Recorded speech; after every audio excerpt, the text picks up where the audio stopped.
Good afternoon, everyone, and thank you all for coming out. I'm Detective Lieutenant Mustafa Beasy. Standing here with me is Chief of Police Alvin Barron and Executive Lieutenant Teresa Young. Today, Chief Barron will update the public regarding a human trafficking investigation that occurred at the Quality Inn Hotel on July 21st in the city of Southfield. I ask that you please hold all your questions until the conclusion of this press briefing and turn off or mute all cell phones and electronic devices. A press packet is available on the back table, which includes a USB drive of all the media files presented today. For record-keeping purposes, we ask that you complete our media sign-in sheet. Without further delay, Chief Barron. Thank you, Lieutenant. And as always, I'm always keep saying it, I thank our media friends for joining us. We have very important information to release. I want to thank you for your patience. I know a couple stories went out yesterday involving this arrest that prompted a lot of additional media interest. One thing I'm going to say about the Southfield Police Department, we take human trafficking investigations very seriously. When you look at our police officers, they're really highly trained at recognizing the signs of human trafficking when we respond to calls for service, particularly at hotels. I've given a number of briefings about arrests at these hotels, significant incidents involving human traffickers. But one thing I want to make sure that we highlight is that our officers continue to be very aware. They understand the importance of asking probing questions, looking at body language, and they also listen for the circumstances to what we're being told. In this case, we were called to the hotel initially on a report of a malicious destruction of property where our suspect damaged our victim's vehicle. Due to our police officers' awareness, it evolved into a human trafficking investigation. So we're announcing a significant arrest of 33-year-old Randolph Lewis, who is a resident of Arlington, Texas, who we believe to be a key human trafficking person that spans from Louisiana to Southfield. These victims, some as young as 17 years old, were coerced, threatened, and manipulated into a life of sex trafficking.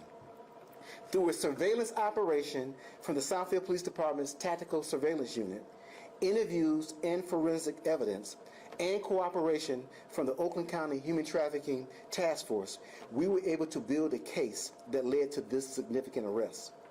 And just for reference, the Oakland County Human Trafficking Task Force consists of members from the Southfield Police Department, the Oakland County Sheriff's Office, Madison Heights, and the Auburn Hills Police Department, a collective unification of officers who are really dedicated at these types of investigations. So on Monday, July 21st, at approximately 3 a.m., Southfield officers were dispatched to 26111 Telegraph at the Quality Inn Hotel on a report of a domestic disturbance involving the malicious destruction of property where a vehicle was damaged. Southfield officers arrived on scene and spoke with a 21-year-old victim who is a resident of Louisiana. The victim informed officers that Randolph Lewis broke her windshield because she didn't get him the food that he requested. So I'd imagine he sent her out to get some fast food, and the order wasn't what he desired. Lewis took the victim's property that was inside of the hotel room, damaged her vehicle, and she was highly upset about the way that she was treated, and stated to our officers that he stated to her he was not going to repair the damage to the windshield, and she would like to pursue criminal charges. And this is where the police officers began their probing. The victim stated that our suspect was staying in the hotel. When our officers responded to the room, he was already had fled the location, and there was no answer at the door. The victim further stated that Lewis had rented multiple rooms. So this was a trigger. He rented 3 rooms at the Quality Inn, which is an alarming indication of human trafficking. Southfield officers quickly determined that this was suspicious for Lewis to have access to 3 hotel rooms. The victim told officers that she planned to drive back home to Louisiana that evening. Our officers began to interview our victim about her relationship with Lewis. The victim's body language indicated that she was frightened and caught off guard by our officers' questions, and initially denied being trafficked. The victim wanted to get her belongings and just travel back to Louisiana. However, she disclosed that she had been taken from Louisiana and brought to Michigan by Lewis.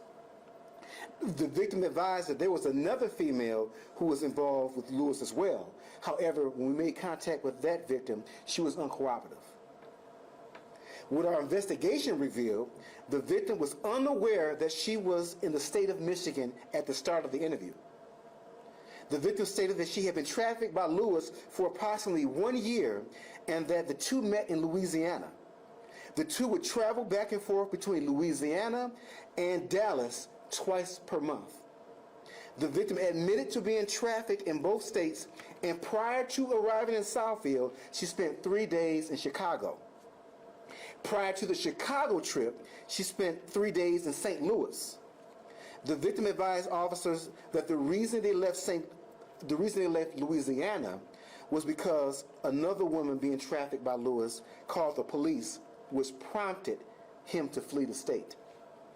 The local police department in Louisiana, they are aware and they are authorizing charges as we speak for Lewis, and we do expect those charges to be forthcoming.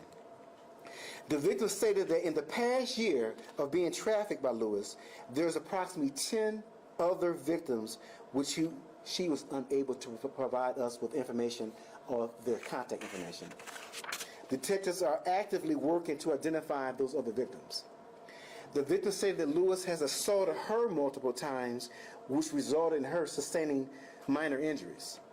The victim further stated she was forced to have unconsensual sex with Lewis at least 2 times in the past year. The victim would say no. However, Lewis would ignore her requests and engage in intercourse with her anyway. These incidents did not occur in Michigan. The last incident occurred about 5 months ago in the state of Louisiana. The victim would fight Lewis to prevent the sexual assaults from occurring. She would give up after becoming fatigued or succumb to the sexual assault. Lewis has prevented our victim from leaving in the past and has used other means of manipulation, such as taking her property to control her. The victim had been staying at the Quality Inn for 3 to 4 days and has been seeing multiple clients over that span of time at the hotel. The victim advised that her services were being advertised on a commercial sex site via the internet and these sex apps. The victim stated that Lewis would take her earnings and that she would not be allowed to have money that she would receive from her clients. So we conducted a search warrant on the 3 hotel rooms at the Quality Inn. As a result, our detectives were able to discover items consistent with human trafficking, such as sex toys, sexual lubricants, and condoms. We also seized electronic devices such as phones and tablets that, again, we're going to examine to determine their relationship with human trafficking, which we believe we're going to find some significant information on those electronic devices. So as a result of our investigation, the Oakland County Prosecutor's Office has authorized the following charges on Randolph Lewis, again 33 years old, resident of Arlington, Texas. Count 1, human trafficking, enterprise resulting in injury, commercial sexual activity. Count 2, prostitution, accepting earnings. Count 3, computers using to commit a crime. Count 4 and 5, criminal section conduct, assault with intent to commit sexual penetration. He received a $300,000 bond, cash, GPS tether upon release. His next court date is scheduled for August 4th at 8:30 a.m. Before Judge Deborah Nance. We also know, again, that there's charges forthcoming out of the state of Louisiana. We looked at his criminal history. All of his crimes on record occurred in the state of Louisiana. He has a history of domestic assault and battery, theft, trespassing, burglary, and again, malicious destruction of property. And those cases are also pending out of Louisiana. Right now, our primary concern is the well-being and safety of the victims involved in this, and we're going to ensure that we do all we can by way of working with some of our advocacy groups and some of our other organizations to make sure they get the care that they need, certainly housing if available, and also counseling that these services often provide. I'm going to show you a video of the arrest. I'm going to show you a portion of the interview that the responding officers did the night of our investigation, just to give you a glimpse of what our victim was saying during that interview. Certainly we're going to have her completely blocked out to secure her identity. But the most important video I'm going to show you is a video of our suspect while he's in our lockup injure himself. And when I tell you, when these suspects injure themselves in police custody, they do it for a number of reasons. One being, and you all see this play out plenty of times, that's why I love the fact that we have body cameras, they will assume that the public will believe that we assaulted them and caused the injuries, because he injured himself significantly. The second reason why they do these things is because they think it's going to delay their processing through the criminal justice system. And what I'll tell you, it's not going to work. Although he's been in the hospital since the day of this incident, because again, he injured himself right away, head injuries. He's going to still be processed. He's still been arraigned. And as soon as the medical staff at the hospital determine that he is free to be discharged, he's going to be remanded to the Oakland County Jail. So again, I'm going to be doing him a favor when I show this video, because I'm going to prevent him from filing a false police report, which will be additional charges. So that's a gift I'm giving our suspect. So at this point, if we can show the first video. Again, this is a video. You can lower the lights a little bit. And remember, all this information I'm going to give to you on a thumb drive. But this is an interview the evening, 3 o'clock in the morning, of our victim as she's talking to responding officers. So you've known for a year, you've been doing this for a year. So when you were down in Louisiana and you came, you met him down here and you brought you up here. Is that what happened? Mm-hmm. I'm just trying to get like that time frame. Mm-hmm. Okay. Are you free to leave? Like if you want to leave right now, free to leave?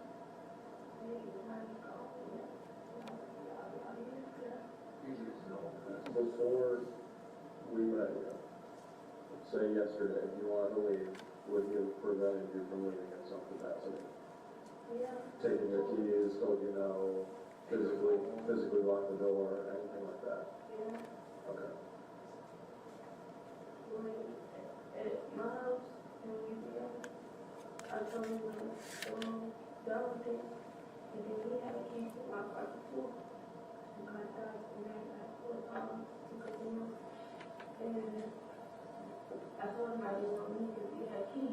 I was just like, just leave because he could come back anytime. So I called a friend to be running for my apartment.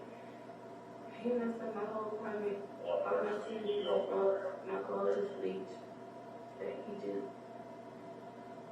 And you made threats to harm you to leave? Huh? And you made threats to harm you to leave? He just made me cute. Previously to this. If you were to leave, did he try to harm you to kill you? Because I thought it was God. Okay, so this gives you a snapshot of her really talking about being forced into this lifestyle. Next video. This is a video of us taking the suspect into custody at the hotel.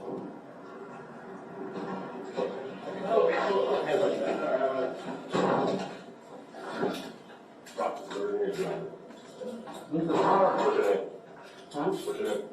What's the problem? What's the problem?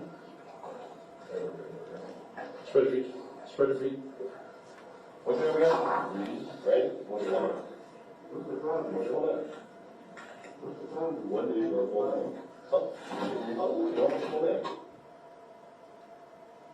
Okay? The next video is him assaulting himself in the cell block inside of the Southfield police station.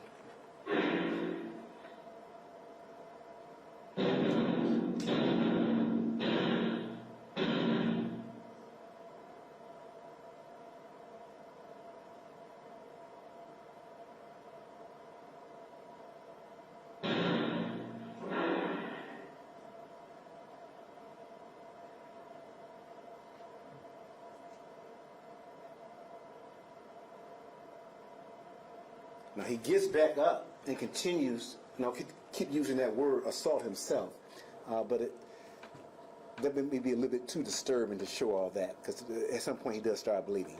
So let's turn the lights back on, and at this point I will open up the floor for questions. Do you have then two women who are victims here? This woman you interviewed and the one who was uncooperative? Yes, so we have the victim who initially reported this sex trafficking. We were able to make contact with a second victim that's uncooperative, and we're working leads on the remaining 8 women who we believe he's also in the process of trafficking. And do you think that those women were all trafficked here, in those 3 rooms, or it sounds like they made, a lot of headway all across the country? Yeah, and the investigation has to reveal exactly where each woman is trafficked, but to answer your question, I believe it's the traveling from state to state, ranging from Louisiana, Chicago, all these different locations where our victim did disclose to us. And remember, she disclosed to us, she didn't even know she was in the state of Michigan. That's how often these traffickers move these women from state to state. And so very saddening to hear, you're talking about a 21-year-old victim. I mentioned earlier that one of the victims is 17 years old. And so these individuals have no regard. It's about profit, control, manipulation, but we're going to hold them accountable. And was it just one victim found at the hotel then, the 21-year-old? Right, so it was one in addition to our victim that we were able to make contact with. But we do have information that there are multiple others out there that are in need of assistance. Do you have a rough idea of how many human trafficking arrests or busts y'all have made in the last year? Well, I'll just start off with the ones we made within the last 3 months. This will be the 4th significant arrest we've made at these hotels. And I'm glad you brought that up, because one thing I believe also occurs between the police officers understanding the questions to ask, the hotels knowing that this is a problem, and they're being trained, and also they have been a beacon of hope, a refuge for some of these victims, where they have went down to the lobby, disclosed that they were being trafficked. The manager or the clerk there would hide them temporarily in one of the rooms until law enforcement arrived. So between the cooperation from the hotels, great police work, great detective work, we're making headway, at least when you come into our city. Because I'm going to tell you, we have a Oakland County Human Trafficking Task Force, which we have a member on full-time.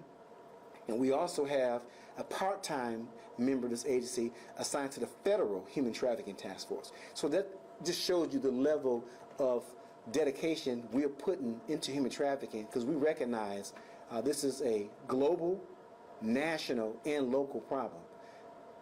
The frequency of these human trafficking cases, like you said, this many high-profile cases in the last 3 or so months, does that say anything about the prevalence of human trafficking here in Southfield specifically? It talks about the country. These numbers, I just read off the fact that these individuals are traveling from state to state and moving these women from state to state. When you look at Oakland County as a whole, even going into Wayne County, there's a lot of hotels. Southeast Michigan is very different from, we say, the northern part of Michigan. A lot more activity, a lot of things going on. So they use these type of platforms. Generally, they like to stay within the vicinity of a major city, operate in either the major city or the suburbs of the city. That's usually their MOs. As I mentioned, Chicago and some of these other big cities in these other states. So again, we're aware. That's why we have our FBI task force. We localized it. Certainly we'll continue to shout out Sheriff Michael Bouchard for initiating the Oakland County Human Trafficking Task Force, which we are a part of. So again, we're going to continue our work. We're going to continue our investigations, but more importantly, we're going to continue rescuing women who are victims of these traffickers. And just this number, do you think that's evidence of more human trafficking cases happening in this area, or the police department uncovering these cases because so often they go unreported? Well, it's a huge market. Depending on what study you look at, when you look at the state of Michigan, we range anywhere from the 10th state to the 13th state in volumes of human trafficking. And so with that being said, we have to pay attention to make sure that we providing resources in that area, because human trafficking is real. Not only are our victims being driven into a life of sex work, let's not forget the town hall study that the Southfield Police Department did just yesterday when we talked about the fact that these women are also being drugged by these individuals with these hardcore substances. We did a press conference and a town hall discussion on the dangers of synthetic drugs, and we were able to show the pattern of behavior that these individuals use these drugs to continue to control and manipulate the women. And so this is a serious issue. That's why I'm very proud of the fact that in each case that we've done a press conference on, the judges in these cases and the magistrates have given anywhere from $300,000 bonds all the way to $3 million bonds, depending on the circumstances. So with that being said, we are continuing to send a message to the human traffickers that if you decide to come into Southfield, is a high probability we're going to discover your activity and take these type of actions. That's why he panicked on the video, because he understands the seriousness of this offense and then wants to injure himself to delay or keep himself in the hospital room and not going to prison. And then ultimately, like I said, and I guarantee you, had I not shown this video, he would say that the Southfield Police Department injured him. So again, I did him a favor. All right? Was this a case where these women also were being controlled with drugs? Was that how he, I mean, obviously through other means too, taking their, keys, keeping them from leaving, whatever have you, but was there also the drug involvement? So we didn't find any narcotics in these rooms. The only things that we find, again, were condoms, lubricants, electronic devices, sex toys, but no evidence of narcotics. Not to say it's not happening, because again, you're talking about 8 to 10 additional women that we were not able to come in contact that left before we arrived. So I wouldn't be surprised, because that is the trafficker's number one control mechanism, is using drugs to control them and manipulate them. Did the victims or the victim that just spoke with indicated he had an accomplice or accomplices helping him? Yeah, she mentioned that he has affiliates throughout these other states. The evidence suggests that he pretty much travels with this crew of women alone. But he's organized. But again, I think they keep the women rotated through multiple states.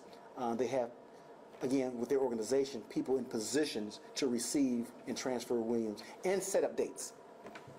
It seems like these incidents can go under wraps easily. What more can people in the community do to just report these sorts of incidents? Yeah, and another good question, because as you know, sex trafficking and prostitution has changed. It's not the same as it was years ago, where women are necessarily just standing on corners and things like that. The advancement in technology, this crime has moved accordingly, to where now a lot of these dates are set up on these apps and on these sites, which make it very difficult for law enforcement to intervene.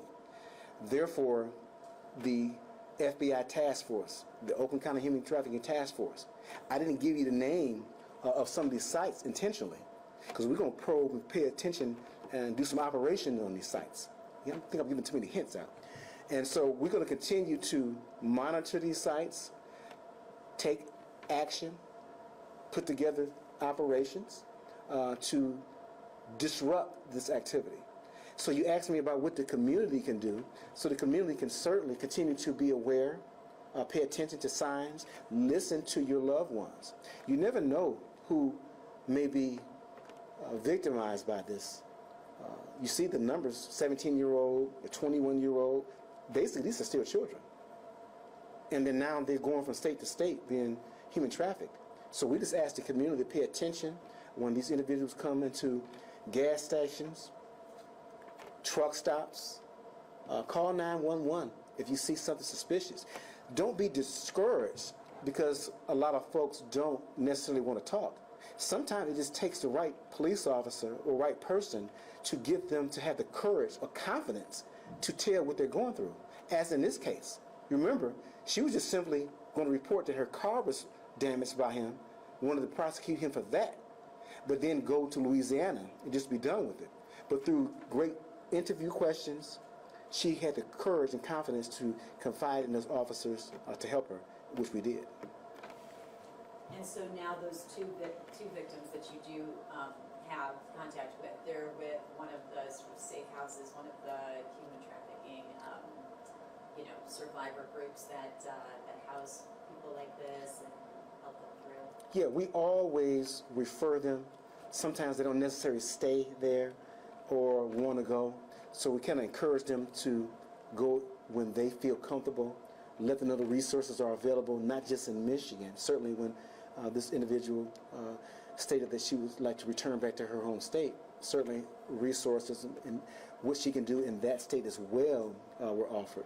So again, we're going to continue to do the best that we can. This is a problem that's not going to be resolved no time soon.